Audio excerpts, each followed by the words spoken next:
Hello beautiful people, welcome back to another exciting video. Today is a kind of history and giving us some sort of information we think we need to know about the history of invention and the history of England and the United States. We'll be checking out this video from Reef Rebels titled "Did the British Invent and Discover Almost Everything?" We're going to be finding out, and it's saying not quite. We're going to be finding out which ones were invented by the British and which ones were not invented by British. Probably there is an ideology that feels like, okay, the British invented everything, but this video is going to be exposing some things that were probably not invented by the British and probably invented by other people. My name is Oge. Welcome to my channel. If it's your first time here, hi. Do well to like this video if you haven't. Yeah, I know you're just getting in, so please just like it. Yeah, just like it and subscribe if you haven't. Turn on the notification bell. Okay, let's check this out together. What did the British ever do for us scientifically?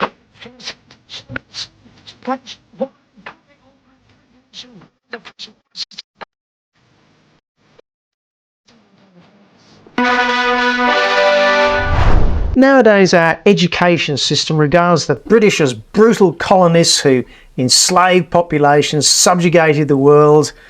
Out of roughly 200 countries in the world today, the Brits colonised, settled or invaded about 90% of them, which I think is fairly impressive, or at least I think the Romans would think it was impressive. But would we have been better off without those bastard Brits? Now, as it happens, they may have some redeeming features, if you look at their scientific contribution at least. Now, this is a slightly different video to normal, and I'm going to talk about the British scientific and technological achievements and inventions, even though I could mention trivial things like the British invention of some of the best countries in the world, like Australia, Canada, Singapore, New Zealand, America. Well, maybe not invented, but they were certainly highly influenced. Or even the only decent country in the Middle East, which is Israel, courtesy of Mr. Balfour, and many other countries that have a great deal to be proud of, such as Malaya, South Africa, Fiji, Kenya, Botswana, Sri Lanka, India, all wonderful British creations. But we're a science channel, and we're going to look at science. Now, the list is long of scientific achievements, and I'm only going to look at the really big ones and some of the more important ones. Let's start. Let's start with transport and engines. So the British invented the railways, steel tracks, railway locomotives. In fact, wherever the British went, railways followed. So they put in railways in Germany, India, South America, and of course everybody copied that. Then we have the modern bicycle, initially called the Rover Safety Bicycle, apparently. Chain drive, caster steering and relatively small wheels, invented by the Rover Company. In fact, in Poland, the word for bicycle is Rover. And yes, it's the same company that makes Land Rovers. Now, the British obviously invented the first engines, which was the steam engine, and that broke us free from back-breaking animal and human-powered devices. Now, while the British were inventing the steam engine, they of course had to invent the piston, and more importantly, the piston ring that seals the piston, a truly remarkable technological invention which is even now being developed further. And the piston ring is the basis for petrol engines and diesel engines. In fact, virtually every engine. So no Brits, no engines. Next, they invented the first engine-powered ships, obviously steam-powered. Ships' propellers, steel ships, the steam turbine, initially for powering ships, but now it powers the generators in every coal electricity generating plant and every nuclear generating plant. So that's about 50% of all the electricity that's generated today, all courtesy of Mr. Parsons. Then we have the jet engine. Yes, the Germans independently invented it in the Second World War. The turboprop engine, invented by the Brits, the first turboprop aircraft. So if you don't fly in an airplane powered by a jet engine, which was largely due to the Brits, it's a turboprop airplane which was invented by the Brits. And of course the turboprop is the basis of the gas turbine, which is used to generate another 20% of the world's electricity. Oh, really? We also have the modern car layout: front drive, transverse engine, independent suspension, CV joints on the front wheels. Before that, companies tried all sorts of arrangements. So, for example, the Germans famously had the engine and everything at the back, but since 1959, most cars use the mini minor equivalent. Ever been on a vehicle that uses steel wheels? Pretty uncomfortable. But don't worry, the Brits invented the pneumatic tyre. So it looks like the British have invented pretty much everything that runs on the road. Yeah. They didn't invent the road, that's just about it. Well, actually they did. Tarmac roads, or tarmacadam, was invented by really? a Scot and a Welshman. Then we have steel bridges. And here's a very interesting one: the modern traffic roundabout in the 1960s. Now, you might think that roundabouts have been around since way before the 1960s, but the Brits had the inspired idea of changing the rules for the roundabout. In other words, yield to enter, which massively increases the efficiency of the roundabout. Then we have the cat's eye reflector. Caterpillar tracks, which the Brits invented just before they invented the tank. So there's much more we could talk about in terms of transport technology, but we must move on to other industrial and technological stuff. Now, of course, Britain famously started the Industrial Revolution in the 18th and 19th century. Before we talk about the Industrial Revolution, right? I mean, it is amazing to find out that they invented almost everything that moves, like ranging from transportation, like all forms of transportation, to ships, engines, motors, even the railway, the roundabouts. Oh my gosh, like they invent, even there was one Scottish man that he mentioned that invented some sort of road. Wow, I mean, that is amazing. Like they invented, and to also find out that there is this power plant that powers 20% of the world's electricity. I was wowed to hear that. Oh my gosh. Wow, interesting to find out. 19th century, and it's debated why it started in the United Kingdom, but clearly there was something special going on that made that spark. And of course it started in the textile and agricultural industry. In the textiles, they invented the flying shuttle, powered looms, the spinning mill for making threads. In fact, if you didn't have the Brits, you don't have the very fine modern clothing which we have now, which is also incredibly cheap compared with what it used to be. In the agricultural industries, there are all sorts of mechanical devices like the mechanical seed drill, the haymaking threshing machine, but also really important things like phosphate fertilizer production, selective breeding. But that's just the beginning of the Industrial Revolution. If you're going to have an Industrial Revolution, you need a big build buildings. And so the British gave us Portland cement, a revolutionary type of cement. Where would we be without it? Then we have things like steel Portland boring machines, cement, which led to the steel, the modern lathe, which is ubiquitous in metal cutting. Hyper-accurate machines for measuring things, the micrometer, for instance. You cannot have modern engineering unless you have hyperfine methods for measuring things. We have stainless steel, the production of polyethylene, very famous plastic used in just about everything. The steel hammer for forging steel and making it much stronger. The Bessemer steel process, the first mass production of steel effectively. And then the mass production of glass using the now ubiquitous virtually tin flotation method. All right, let's go a little bit electrical. So the first long-distance communication cables were invented by the Brits, the coaxial cable. This was used for underwater cables to link the UK to America and other places. The first intercontinental communication, the birth of the internet in a sense. It was the first time that we could communicate all around the world. It is interesting to find out that the British invented the first form of communication between long distance, the long distance. Like, I am so wild. Like, I never knew. If maybe I'm to ask, I'll say maybe the Americans, but to find out that it was from Britain, like it was the British guys. Brilliant minds, to be honest. But I cannot wait to see the things they did not invent, because it's like they pretty much invented everything. Communication, that is it. Like, that's good. Telephone. Alexander Graham Bell was a Scotsman. The television, liquid crystal, cavity magnetron. You've never heard of the cavity? It's in your microwave, but probably more importantly, the first radars to a large extent used the cavity magnetron, which was a revolution. Then if we go a little bit medical, we've got CAT scanners, ultrasound scanners, the first town to have chlorinated water. How about the first electronic programmable computer to crack German codes in the Second World War?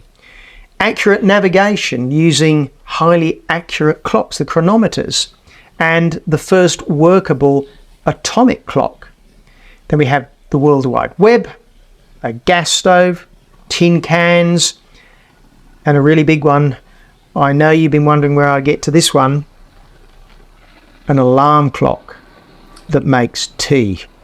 That makes tea. Again, I could have added many more things, but let's go on to fundamental science, the stuff that all other science and technology actually depends upon. But before we do that, maybe just like and subscribe. How about the discovery of the proton, neutron, and electron? The three building blocks of, well, frankly, just about everything, all discovered by Brits. And the Brits also discovered the opposite of matter, which is antimatter, by Paul Dirac. And more recently, the last particle in the standard physics model of just about everything, the Higgs boson, which was proposed by Peter Biggs. Now let's go a little bit bigger, but not a great deal bigger. The atom, the model of the atom with a hard nucleus with the electrons flying around, was essentially discovered by the British. And I'm being a little bit loose there because there is a famous New Zealander involved with this. But frankly, in those days, Kiwis were basically Brits. What about biology? Well, in my view, the two biggest advances in biology were both discovered by Brits. The first one is Charles Darwin's theory of evolution. Darwin's theory. And then you have the discovery of the structure of DNA at Cambridge University. Fundamental molecular biology, of which the whole DNA revolution has been based on. And yes, I know Watson was an American and Wilkins was a Kiwi. Anyway, of course, the discovery of the structure meant this explosion in growth of the whole DNA industry, effectively, such as DNA fingerprinting, now invented by the Brits. Now let's go back to more basic, very fundamental, and possibly more important medicine. We have antiseptics, antibiotics, vaccines, all three invented by Brits. But let's go back to physics now. So we have Newton's laws of motion, Newton's laws of gravity. You guys, at this point, I feel like the Brits invented everything. What did they not invent? Like, almost every atom, electron, neutron, proton, everything, like everything you can think of, even polyethylene, everything you can. They have really brilliant minds, to be honest. Like, they have really brilliant mind. Okay, let's recognize the fact that there is this man from New Zealand that joined this British man to produce, what did he produce again? I've forgotten. Yeah, okay, so that is just one person, but all of this coming from Britain. Wow. I'm still waiting patiently to see that thing that was not invented from Britain, to be honest, because it seems like these guys have like the most brilliant minds.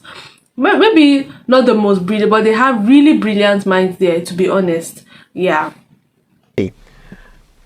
Where would we be without Sir Isaac Newton? We essentially couldn't predict anything. back onto the physics, the laws of optics and the way that radio waves travel. Wow. Light, the laws of electromagnetic propagation in signals and wires, Scotsman James Clerk Maxwell's. You don't have any mobile phones or computers or communication cables without Maxwell.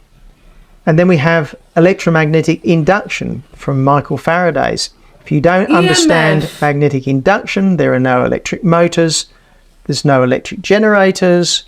Basically, the whole backbone of the electricity system, you owe it to the Brits. Depends on that, yeah. Or in mathematics, and there are a lot here, so I'm going to pick the really big one, which is the invention of calculus, yes. There was another guy called Leibniz who also invented it at the same time, but essentially Newtonian calculus is at the basis of a huge amount of advanced science of engineering. It's as fundamental as algebra and arithmetic. Now, this list is not complete. There are literally a zillion other things that the Brits have contributed to. Actually, there is just one more. The flushing loo. The flushing loo. Now, obviously, much of what those British scientists did was based on other scientists from lots of other countries, and the Brits were just part of this magnificent thing which we call Western civilization.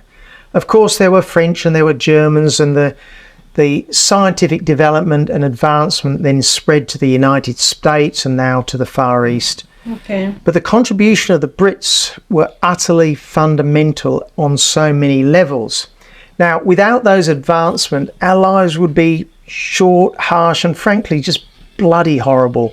The world's population would still be about 1 billion, which is what it was in about 1800, rather than the roughly 8 billion that it is today without that wonderful science and technology. Now, if you add up all the bad things that the Brits may have done, you know, the Amritsar massacre, the Bengal famine, and all the other bad things that happened, albeit only occasionally considering the attitudes of the times. But even if you add all those up, it's not a drop in the bucket compared with what has been achieved and the lives that have saved. How many lives, how many babies, children, were saved by antibiotics and antiseptics, clean water, or the uses of electricity, communications and transport? Famines are effectively a thing of the past because, well, for one reason, we can ship food around from one place to another very, very easily. Now look, it turns out that I was born in England, and even though I'm an Aussie, so I am biased. But I don't think it makes sense to be proud of what your ancestors did or were unless there's some evidence that you carry on those ideas, values and traditions. But even if you don't measure up to those ancestors or other people's ancestors, it's just bad form not to appreciate what those people did for us. The contribution of the Brits was truly incredible, and we should all be grateful that they came along and did more than virtually any other group to pull humanity out of the appalling, difficult lives that existed before the 1800s. So, do you think the ledger for those bastard Brits, is it positive or negative? Answer, guys. Is it positive or is it negative? I mean, it's safe to say that the British contributed a lot to modernization, and in the Western world they contributed a lot, even though there were some influence of, you know, the Germans and the Americans and the other, you know, people from other parts of the world. But it is maybe, I mean, they made us understand here that the Britons were like the backbone of almost every, you know, invention, which I think was amazing. They have really brilliant minds. If we now start looking at, okay, the fact that, okay, the bad things they did at some point, but let's also remember that they did a lot of good things, like in terms of antibiotics, in terms of medicine, in terms of communication, in terms of transportation. I mean, in terms of a lot of things. I mean, I'm really still surprised that they were like the backbone behind most of these inventions. Which of these inventions shocked you? Like, you're like, what? The Britons invented this? And if you know that there is some part of these things that maybe he was not quite correct, please let us know in the comment section, because I'm still shocked that they were the backbone to almost every invention. I'm also very shocked and surprised. Wow. And if you know anything that was not mentioned that were produced or invented by the British, please let us know in the comment section. Or if you know some things that were actually not invented by the British and he mentioned, let's also find out in the comment section if you know about it. And thank you for watching to this part of the video. I hope you enjoyed it. Do well to comment on what you think about this video. If you enjoyed it, your thoughts, comments, contributions will be highly appreciated. Kindly like this video if you enjoyed it, share with your friends, turn on post notification and subscribe if you haven't. I'll see you in my next episode. Bye bye.